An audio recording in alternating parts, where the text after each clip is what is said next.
Should I be here? All right. Am I starting the symposium then? Am I starting the lightning round? I'm looking for someone who knows. All right, because I know that many of my co-presenters are distant, so I guess I will start it off as one being physically present. My name is Jeff Braden.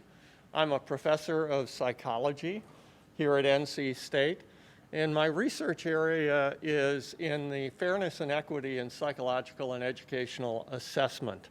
I am a school psychologist, meaning I tend to study most often pre-K through 12 populations, but my interest in educational psychology extends also to pre-K and post-secondary. So since this is a lightning round, I'm going to try and keep it very brief. One slide to summarize the areas I'd like to talk about today.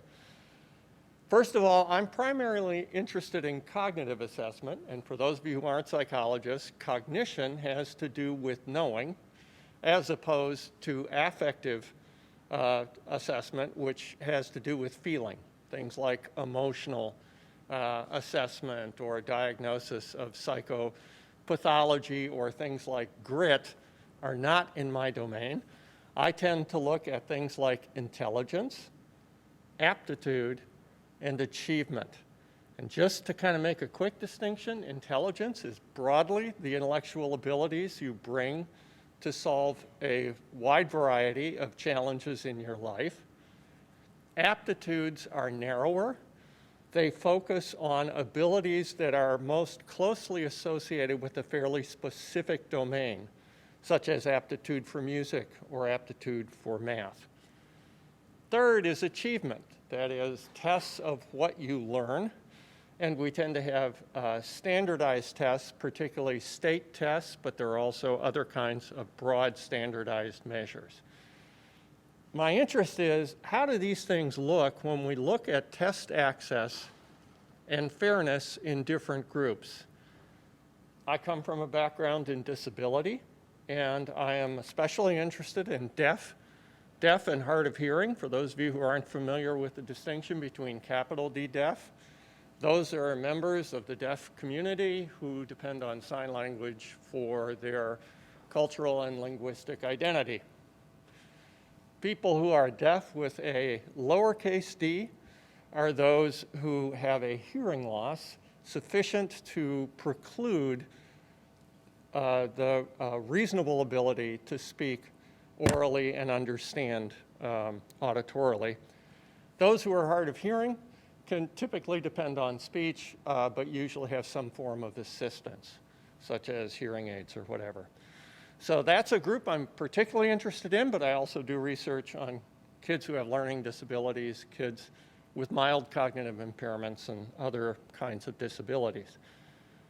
I'm also very interested in ethnic groups in North America. Typically, we define these groups as being Asian, Black, Hispanic or Latinx, and white. Those are the typical groups that get studied. So what have I and others found? When we look at language-loaded tests, people with hearing impairments, deaf, lowercase deaf, and hard of hearing, and non-native English speakers do fairly poorly, whether those are tests of intelligence, tests of verbal aptitude, which are typically administered in English, or tests of achievement, which are almost exclusively administered in English. That shouldn't surprise most people, because people with hearing impairment don't have access to normal English language acquisition, and of course, non-native speakers of English are at a disadvantage. On language-reduced tests, sometimes these are called culturally fair tests, nonverbal tests, but tests of these cognitive abilities that reduce their dependence on language. Deaf and hard of hearing students actually do perform almost exactly the same as normal hearing students. suggesting that if we use an approach that is less biased, less dependent on their prior access to language and culture, dominant language and culture, we have a more fair assessment. To put it as crudely as I possibly can, deaf people are not dumb. They have average intelligence. The interesting thing is, on both kinds of tests, that is, those that are language loaded and those that are language reduced, there are persistent differences between ethnic groups in North America. That is, on average, Asians tend to score higher than whites, whites tend to score higher than Hispanic, Latinx group, and Hispanic Latinx groups tend to score higher than blacks. And this is found on both language loaded and language reduced measures. So how do we conclude? Where do we go with this? My statement to you is probably not one you hear a lot, but based on the research that I and many, many others have done, tests reveal but do not create differences within and among groups. That is, the tests are showing us something that is there. They are not creating something that is not there, and it's the fault of the test. The second thing I would say is that the experience in most educational settings is eliminating tests does not eliminate the problem or the gap between groups and may in fact exacerbate it. I will cite two quick examples. One is the Larry P. v. Riles case in the state of California. Larry P. was a black plaintiff who sued the state, arguing that the tests that had him diagnosed, at that time they used the category mildly mentally retarded, was biased against him and other blacks. The judge in that case, Peckham, in the Ninth Circuit Court, banned the use of IQ tests in California for black students. And in the following decade, the proportion of black students who were placed in special ed doubled. Another example is the use of many selective universities. Rather famously, about 6-7 years ago, announced they were moving to test optional undergraduate admissions. Wake Forest, for example, Duke, a few others. A paper that came out about 3 years ago shows that those colleges and universities that went test optional actually saw a decline in the number of black and other diverse students entering their undergraduate student body.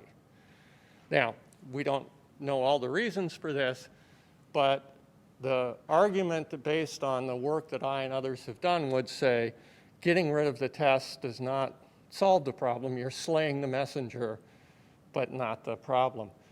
The final example I would quote is that the No Child Left Behind movement, which many of us, I used to call it No Child Left Untested, movement actually focused a spotlight on public schools because they had to disaggregate test results by group.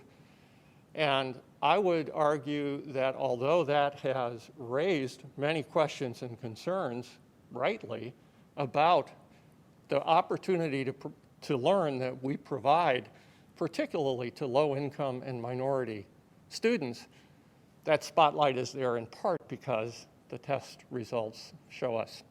So I know that there will be questions later. I just put this slide in here so that if you have any questions for me that didn't get asked after my colleagues in the lightning round are done presenting their work, you have my email and you can certainly follow up. Thank you very much.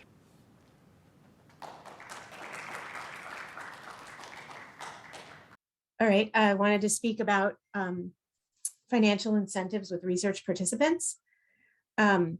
So in both medical and social sciences, it's really common to offer financial incentives to research participants Often that's done to help just to help increase recruitment and to minimize exploitation of participants. But the process itself raises a lot of ethical concerns related to biased enrollment or sort of undue inducement, or whether compensation is fair. And there's a lot of literature and ethicists that have been exploring sort of this issue of compensation and how to determine how much is a fair amount. And a lot of it is focused on sort of balancing, providing incentives, enough to be some incentives, but not so much that it's coercive. And the US federal policy for the protection of human subjects, which is known as the Common Rule, it does allow for compensation, but it really doesn't provide any specific guidance about the amount.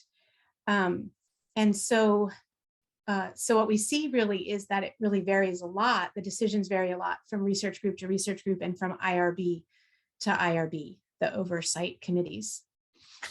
And so what we have seen in the literature is that when we think about how much, it comes down to what is the criteria for determining, well, what is fair? And in the literature, what we've seen implicitly and even explicitly is that ethicists have been encouraging sort of an equality approach or an equality lens, which basically sums up as, each participant can receive the same amount for the same effort, right? Equal pay for equal work kind of approach.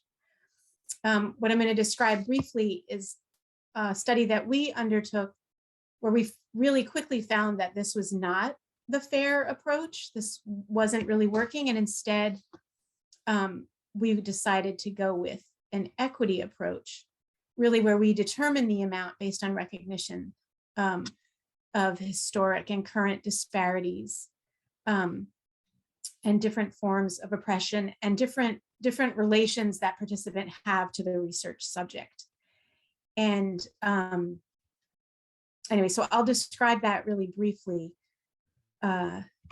here. So the project where this came up was one with funding from NSF, where we were working largely with our peers to co-create norms, like professional norms, supported by a toolkit that we called the whole project Building Trustworthy Data Practices for what's currently called citizen science, right? So citizen science itself involves sort of engages the public in, it's a participatory science, engages the public in different forms of research. But in this project, it was about creating norms about how to handle data appropriately. And like I said, so that was research that we carried out with practitioners in the field, but they were co-creating these norms as well as being sort of subjects of the research. So they took pre and post surveys, they were part of focus groups, and they were part of workshops, all of which built these norms and toolkit together. And our peers were not a homogeneous group. Really, they fell largely into two categories. Some were sort of what you could consider conventional, I guess, citizen science practitioners, and others were environmental justice practitioners.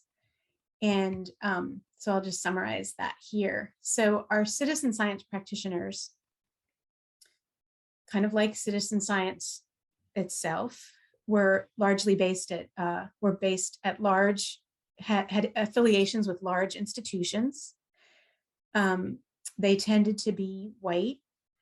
They tended to be employed in the field of citizen science. And so participating in the co-creation of these norms and the toolkit was really in many ways part of their career work and their job.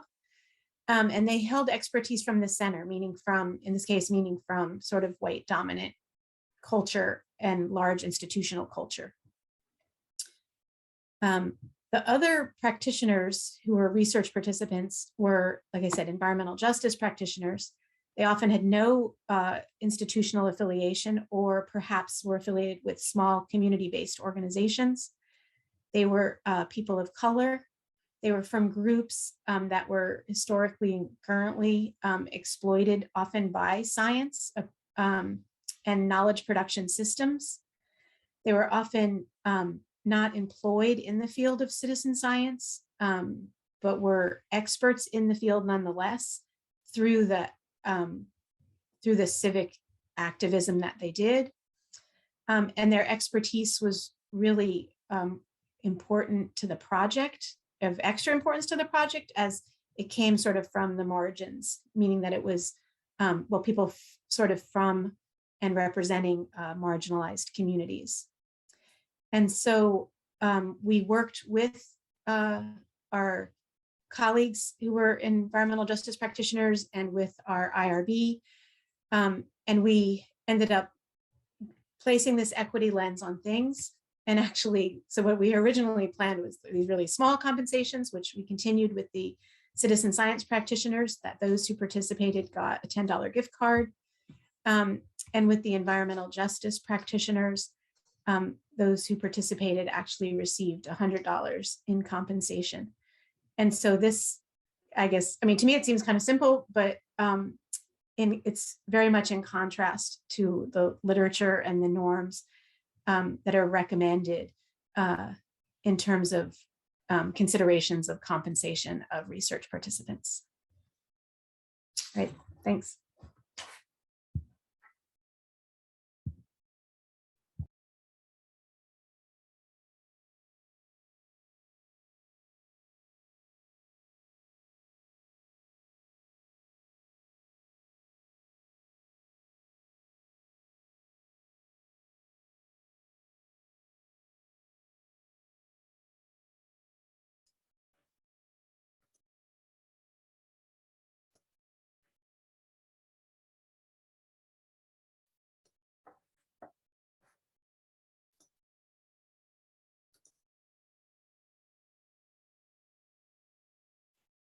Okay, good afternoon. I think I'm up next. So my name is Elise Gerard, and I'm a first year Doctor of Design student, and I'm going to talk to you really more about my research focus rather than research I've conducted on using empathy to design for equity. So it's important that before I start, I acknowledge that in Charlottesville, the land where I live and work, is the homeland of the Monacan Indian Nation, and I pay respect to their elders and knowledge keepers, past and present. So despite a critical discourse, design today still struggles to acknowledge its perpetuation in systemic inequities and structures, as well as the dynamics of power and privilege that shape the role of design in everyday life. And so if designers want equitable outcomes and more sustainable design solutions, then we must change how we approach design.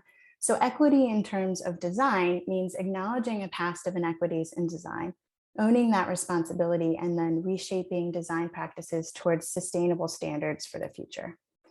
And so equity design is the practice of purposefully involving communities throughout a design process with the goal of allowing their voice to directly affect how the solution will address the identified inequity. And so any system produces exactly what it's designed to produce. These systems are not broken. So Eurocentric principles of design were meant to suppress differences among people, classes, and cultures, and is still used within design today. So if these systems of oppression and inequities are designed, they can certainly be redesigned.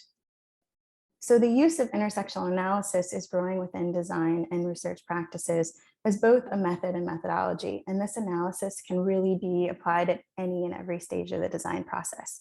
So using an intersectional lens is perspective oriented and requires designers to approach situations without preconceptions, letting the problem emerge. It also requires designers to self-examine their own biases. And so the intersectional lens presents a way in which designers and researchers might confront their own privilege and power, bringing deeper insight and understanding to address complex issues. So designers must start considering the intersectional impact their designs have on individuals and communities through larger systems and social forces. So to do this, many designers are using empathy to come up with more equitable solution. And my research examines if empathy in design is working well to achieve design justice. So my focus examines how participatory design and empathy work together. And while empathy has become foundational to the design process, it's pretty ill-defined and not enough really to shift power or redesign these systems. So through research, I hope to understand a way in which designers might bring social change. So empathy is the ability to understand and share the feelings of another person or group. However, designers interpret, achieve, and use empathy differently. So besides being a core quality of the design process, empathy is described as an ability people have, but it really greatly differs among individuals. And so empathy often serves as an appropriation of someone else's lived experiences. And this causes designers to have what we call the design savior complex, where they impose design solutions based on a superficial understanding of lived experiences. And so most research around empathy is really focused on defining it and understanding how one might achieve it. And so there's been 3 types of empathy identified: affective empathy or emotional empathy, cognitive empathy, and empathetic concern. And each stage of empathy builds on one's understanding of another's feelings, experiences, to the point of wanting to act or help another person. Recent studies show, however, that even the most deeply empathetic person can mute their empathetic response, a phenomenon referred to as the mind's empathy gap. So the truth is that while we teach empathy as a foundational principle in design, researchers don't understand it or achieve it harmoniously. And researchers agree that empathy's definition really depends on who you ask. So what do we mean when we say empathy? So as a core principle in human-centered design, design thinking, user experience design, social design, universal design, and inclusive design, empathy is everywhere. And so before designing a product, designers are taught to seek empathy. And so this means understanding the thinking, feeling, environment, influences, behavior, frustrations, and successes a person might encounter. And so designers don't empathize the same way, and they're also not taught to gain empathy the same way. So what is working well towards building empathy and what doesn't work? These are all things I hope to better understand. So in speaking with design professors, several had said that they don't believe achieving empathy is possible, but it's still a foundational element in their design courses. And so why are design educators teaching something they don't believe is possible? And are we setting up generations of new designers to fail? So one goal of this research is to better understand how designers understand empathy and how they apply it in the design process. And the second goal is really to gain insight into commonly understood characteristics of empathy and commonalities in its application. So my research methodology is grounded theory, and it'll be through a series of interviews, and I will interview designers on their understanding, application, and results of empathy in design. But I'll also interview communities participating in this process on both their experiences and the outcome of the projects. So really, instead of trying to prove or disprove a hypothesis, I hope to create new theories from the data and insights gained in the interviews. And so in the first phase of my research, I hope to understand how design justice focused participatory designers understand empathy. What does empathy mean to these designers, and what are the commonalities among the various definitions? I also hope to learn the techniques that participatory designers are using to achieve empathy. In what ways are designers learning about the community they're designing for? So possible methods could include storytelling, interviews, focus groups, and more. And in researching these approaches, I hope to gain insight into the methods that are more successful in gaining trust and empathy. So the second phase is to learn what leads to design justice and equity. So design justice really includes a core set of principles that aim to sustain, heal, and empower communities, as well as to seek liberation from exploitive and oppressive systems. So these principles were created in 2018 as a shared definition distinguished from design for social impact, because while well-intentioned, without being driven by principles of justice, design for social impact can still perpetuate harmful systems and structures. And so my research hopes to gain insight into what leads to more equitable solutions towards social justice. So depending on a designer's understanding of empathy, their application of empathy in design can also vary. And so during the ideating and prototyping stage, designers will use their empathy insights to start crafting their products. And my research tries to understand what concrete actions designers take once they believe they've gained empathy, and also how does that iteration inform the outcome of their work. So results will start to form from using empathetic design, and my research will start to evaluate those results. Does the design use the language of the community? Will the community's current knowledge help them understand how to use the solution? And did the designers check that the outcomes they've identified are understood in the same way by the community? Now, the research will start to make correlations between application of empathy in design and the results. So the last phase of my research will focus on the communities within the participatory design process. Did the community feel heard? Did the designers get a true sense of the issues that the community are dealing with? And did the community agree with the designers on the definition of the problem? We can learn a lot by going back to the community and allowing their voices to share their experiences and understanding of the design. So once again, the process comes back to the intersectional impact. Designers must come back and consider the intersectional impact their designs have on individuals and communities through these larger systems and social forces. Did this lead to equity and justice? And so my research will reflect on the successes and weaknesses of the current solutions and evaluate whether its impact, in fact, has led to equity and social justice. And so when it comes time to analyze the data in this process, I'll be collecting and analyzing data at the same time as an iterative process. And then hopefully, as I analyze the data, concepts will begin to emerge and more and more. And as I compare these concepts, I hopefully will see categories emerge as well as properties form. And from this, I hope to be able to put together a core category that will define my overall theory. And so after this process, the research will hopefully lead to new theories and insights that are helpful to designers and the design research community. And these theories can be shared and help shape participatory design practices working towards equity. And so ultimately, I hope to reimagine empathy in design, providing a formal theory for designers and design researchers to consider their empathetic design practices. So this would include principles, guidelines, examples, and data. And so this formal theory will help outline the relationship between design, intersectional impact, and social justice. Thanks.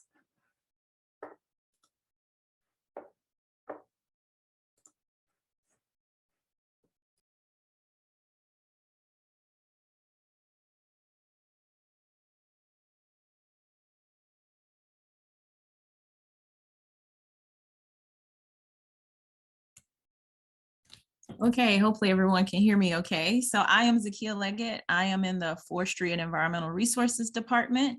And I wanted to present very briefly on a program that we have here in the College of Natural Resources, looking at improving diversity in forest resources.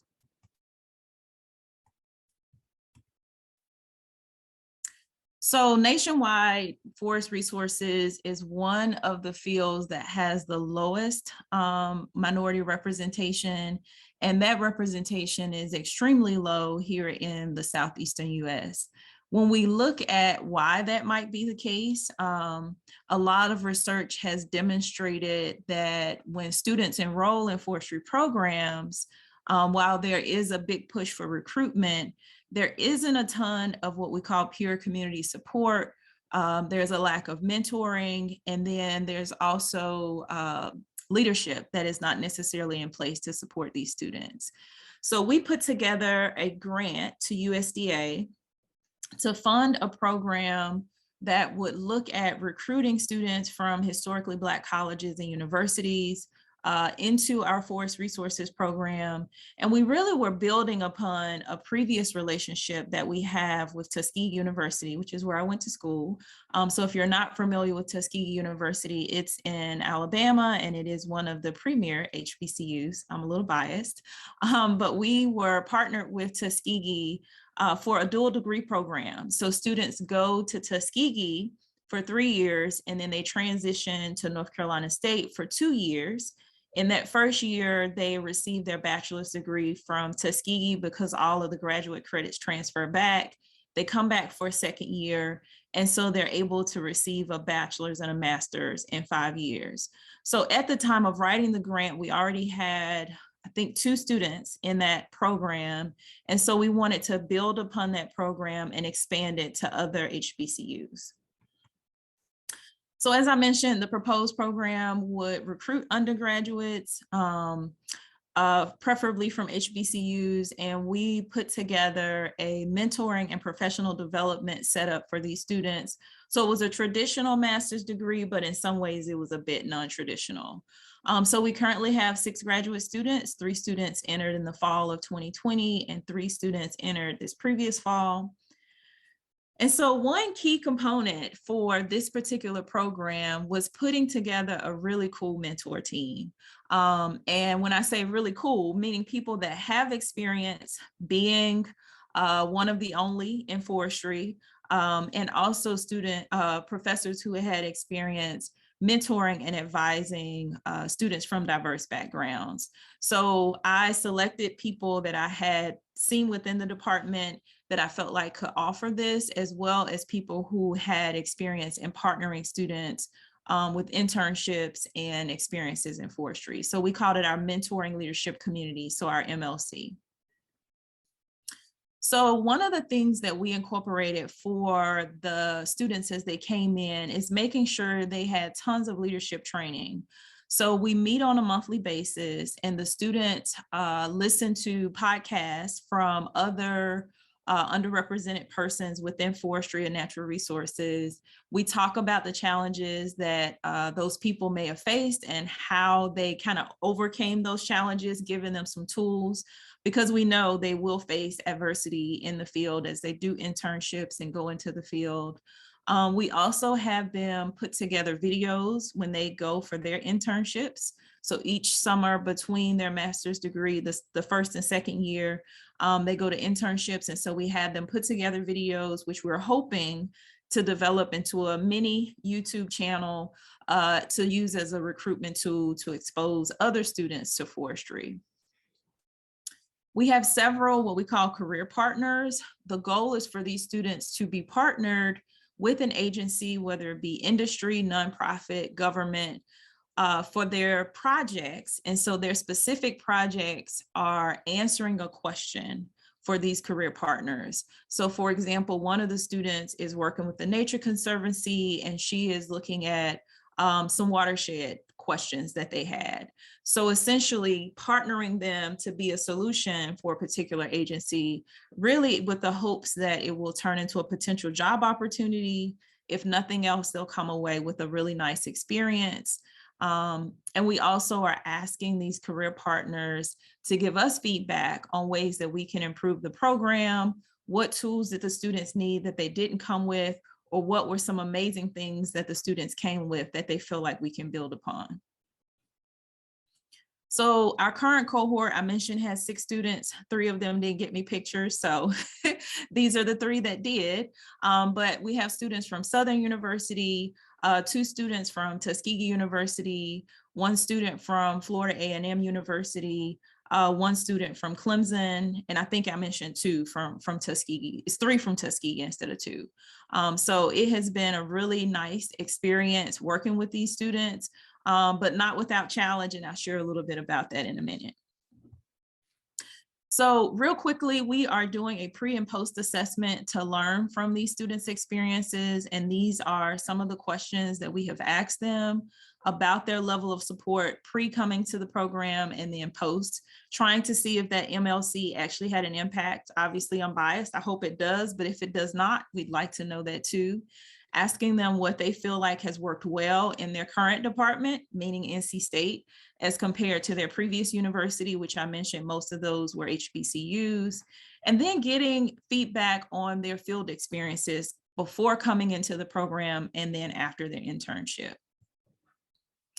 So real quickly, I didn't mention this previously, but there are several NNF or National Needs Fellowship programs throughout the nation.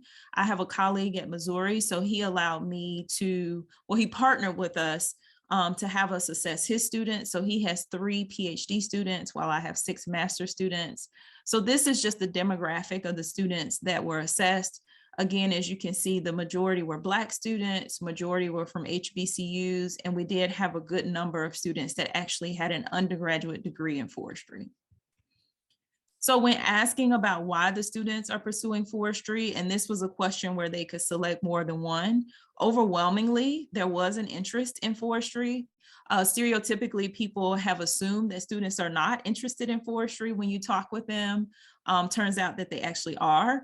I think some of the experiences that they have had have turned them away from forestry, and I won't have time to talk about that, but if people have questions, I've received some of the open-ended questions have kind of addressed that.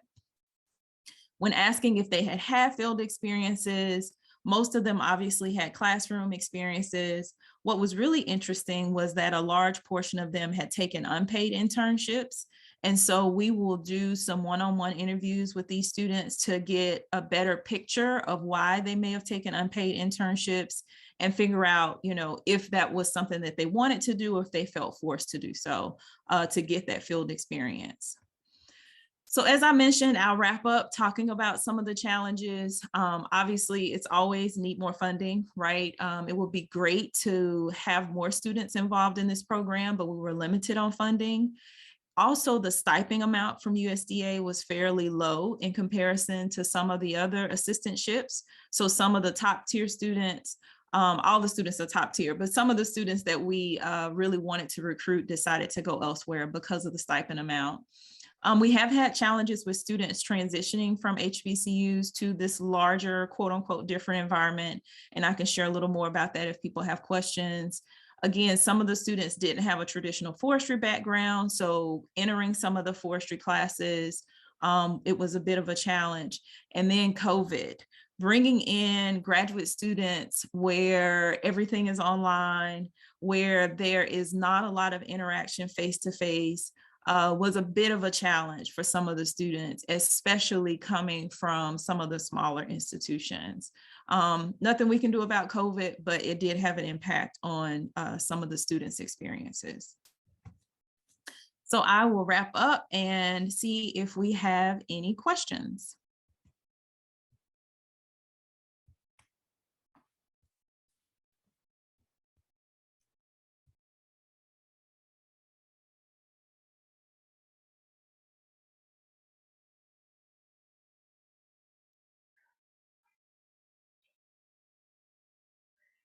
For anybody. So of all the four, we had 4 presentations during this session. If anybody has a question for any of the 4 presenters, we can open it up.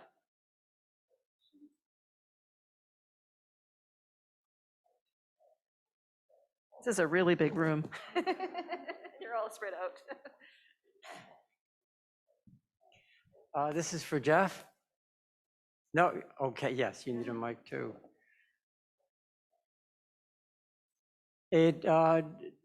This is probably a comment, right? That's how we sneak in questions, or vice versa. Sure. It seems that a lot of what you were talking about is really a question of validity. Like when we say intelligence test, right, the implication is for all people at all times in any circumstance. When obviously those, depending upon the group on which the instrument was validated and then validated over time and so on and so forth, it would change. So it seems that a lot of the issues that you were talking about in assessment have to do with a researchers' grandiose perceptions of what their measures can actually do. Maybe that was the question. So are you asking how would we know an intelligence test, an aptitude test, or an achievement test is valid? Well, or why is it that we don't, in quotes, sell? Why is it that we don't sell all of those with an asterisk? This is an intelligence test that was developed on sophomores at a predominantly white university in 1981. Right. Thank you. Right. And then when we get results like different groups that aren't those people, it would be understandable. Sure. So thank you for the question.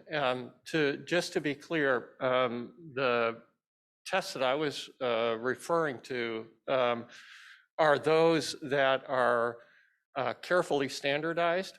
So typically, for example, the Wechsler scales or the Woodcock-Johnson, typically their normative samples are about 2,200 to somewhere around 6,000.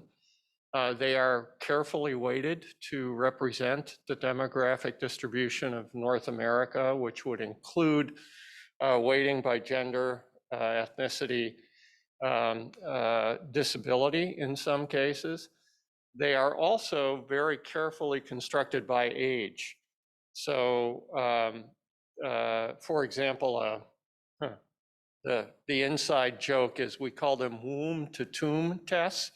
That is, those that purport to be able to be valid for children as young as 2 and for adults my age and older, of which there are a few. Typically, there will be stratified random sampling at each age level for that group. I'm not aware of any tests of intelligence that are in use that would have as narrow or as dated a pool as you would describe. The ones that we use in the practice of psychology are those that are deliberately constructed in that way. You also raised, though, the issue of validity. Just because we have a representative norm group is valid. And validity is a multi-layered question in psychology. So we don't look at just one thing. So if we wanted to, for example, validate that measures of temperature were in fact related to climate change, we wouldn't just look at temperature. We'd look at snowpack. We'd look at species diversity. We'd look at a number of forms of evidence. And our professional standards, educational and psychological tests require companies that say this is a test of intelligence, or this is a test of aptitude, or this is a test of achievement, to provide evidence that their results are first reliable. In other words, you get the same result. And that, by the way, is not as easy as you would think. Reliability, for example, in essay exams is low, primarily because the muse is with you sometimes and not others. If in fact you train raters carefully with a rubric, different raters will agree on which essays are best or worse. It's more the variation within the individual from one day to another or one prompt to another that becomes very unreliable. And so generalizing on the basis of a single essay is actually very dangerous. But of course, that's what we do in undergraduate and graduate admissions all the time. So that is actually a good example of an unreliable indicator that is often heavily weighted in practice. But we first must test publishers and states that produce tests like North Carolina must provide evidence of the reliability of the instruments that they're providing, as well as validity evidence. And I could get into details, but I would say that your concerns are well-founded, especially when tests show differences between groups. That's the first thing we ought to be asking is, was this a representative sample? Is there evidence of reliability, and is there evidence of validity?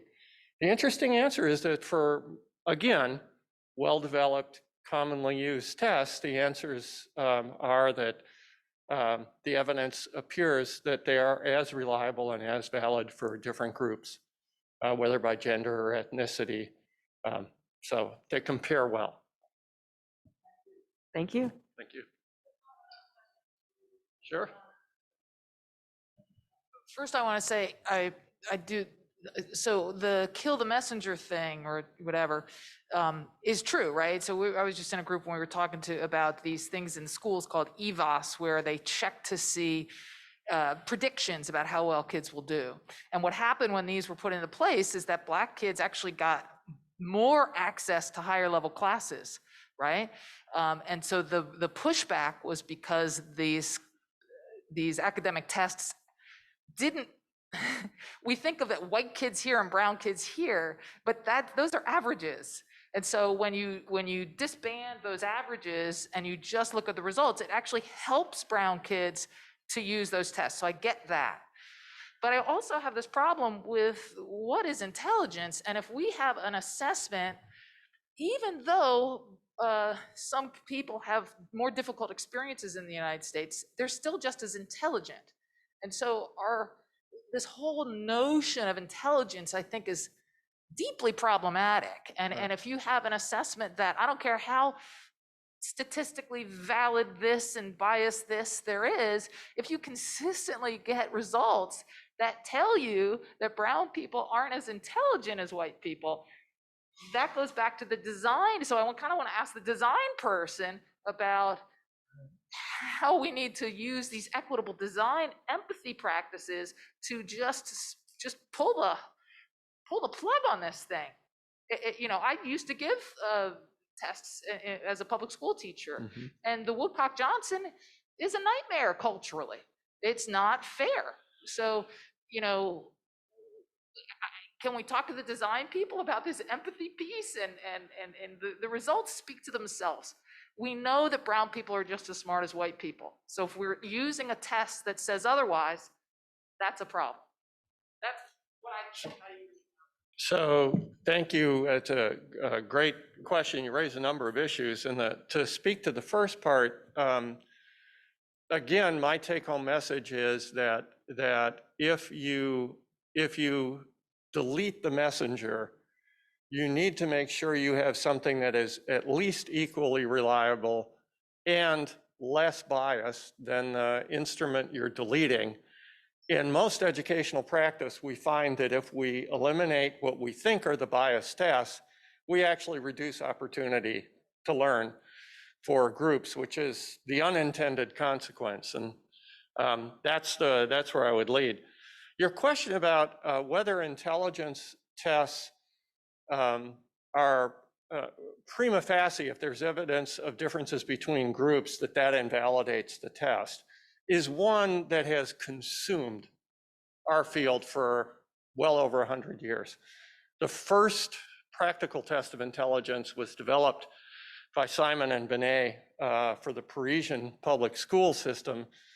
And ever since the very first tests have come out, we have seen evidence of group differences. We've also seen evidence of intentional misuse of tests to deny groups access. Tests, for example, often used in immigration and whatnot.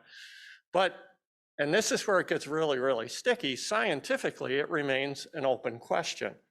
For example, we know that that measures of weight and body mass differ on average between males and females. Now, again, as you pointed out, on average does not mean that all men are taller than all women or that all men are heavier than all women, but we do see group differences. And the question is, are those differences real, or are they a function of the metric that we use? I should really, really emphasize that tests of intelligence are no longer widely used in public schools.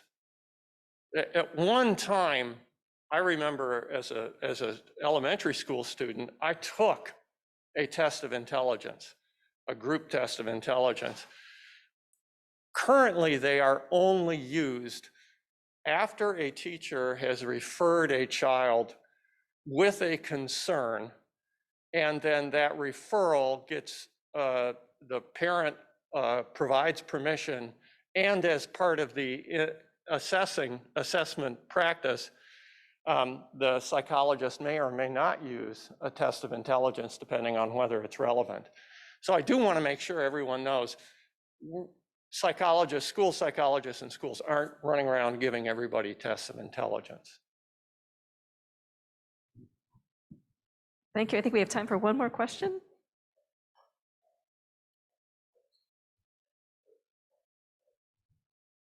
Yeah, I just wanted to ask the final group, the CNR group, about the, you hinted at challenges that students that had a background, coming from an HBCU had, coming to a big university, and some of those challenges may be similar to like the challenges that like transfer students have from community colleges and things like that.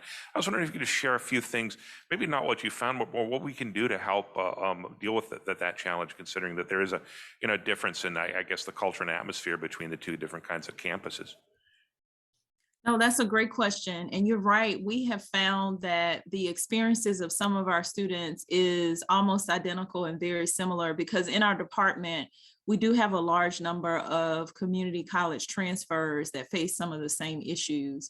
One of the things that we've talked about doing is when the students come in, having a single point of contact for, I guess, mentoring. So we have our academic advisors, you have your professors where you take your courses, but just having a source for that student to go to. For example, I met with one of my National Needs Fellow students today, and they suggested that they needed to see a counselor and didn't know that they could go on campus. Well, I don't have insurance. So just connecting students with resources that can assist them. And sometimes they don't feel comfortable going to an advisor. So in our case, we have set up what we call a peer mentor for the students, where the peer mentor does check-ins with the students on a monthly basis. And in that peer mentor session, we have picked up on concerns, issues, things that I feel like the students would never have shared with us as faculty members. So Thank you so much.